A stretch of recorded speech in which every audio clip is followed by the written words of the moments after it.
You've probably noticed it. That feeling when the noise fades away, and you're finally alone with your thoughts. Maybe people have called you distant, antisocial, who's told you that something about you isn't quite normal.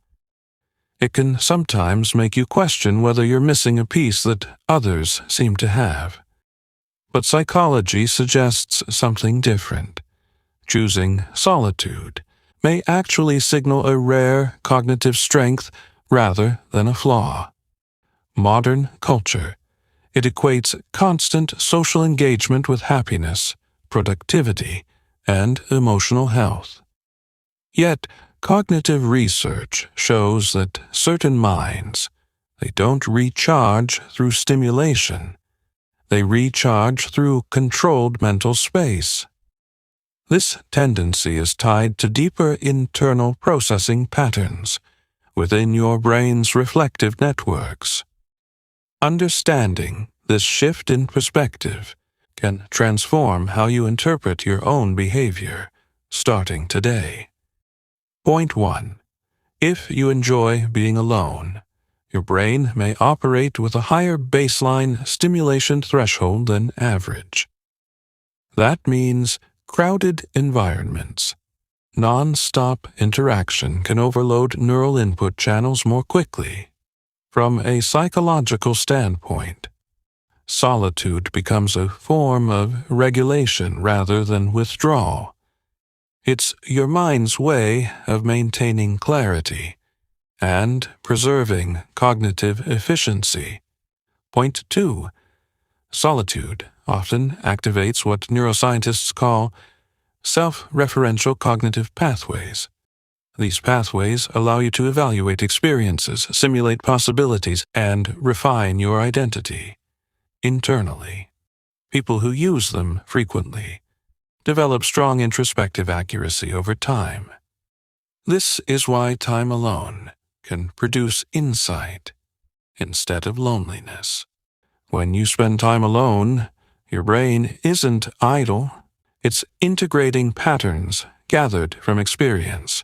Cognitive architecture research suggests this quiet processing strengthens long-range neural associations, like invisible bridges forming in the dark. That's why insights often appear when you're walking alone or sitting in silence, and suddenly it clicks. Solitude becomes the workspace where complexity turns into understanding. Psychologically, social interaction requires emotional prediction, mirroring, and regulation. Individuals who prefer solitude often have heightened sensitivity to these emotional signals, feeling what others barely notice. This means interaction consumes more internal resources, making recovery periods essential rather than optional. Choosing time alone is therefore an intelligent calibration strategy, not avoidance. People comfortable in solitude frequently rely on intrinsic motivation loops instead of external validation. This internal reward circuitry allows goals and curiosity to guide behavior more strongly than social approval. Over time, that independence builds resilience and unconventional thinking. Your ability to self-direct may be the hidden trait most people never cultivate. Think of your mind less like a crowded marketplace and more like the deep ocean. Surface waves represent constant social noise, loud, restless, chaotic, but depth provides clarity, stability, and perspective. Many breakthrough thinkers historically required extended isolation to produce their most original ideas. Solitude, in this sense, is not absence, it's depth in action. From an evolutionary psychology perspective, not every advantage came from constant group immersion. Some cognitive profiles specialized in observation, forecasting, and environmental modeling while at distance.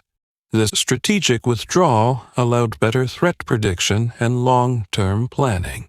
What looks like solitude today may reflect an ancient adaptive strategy still embedded in your wiring. Enjoying your own company doesn't automatically mean you're disconnected from humanity. It may mean you've developed a mind that values clarity over noise and depth over immediacy. When you stop labeling solitude as a deficit, it becomes a tool you can wield intentionally. The shift isn't about changing who you are. It's about understanding the strength you already carry. If this resonated with you, drop a wave emoji in the comments so others who think deeply can find each other. Share one thing you've discovered about yourself during time alone, because insight multiplies when expressed. Conversations like this shape a community built on reflection rather than performance. And if you want deeper psychological breakdowns like this regularly, check the description to join our newsletter and inner circle.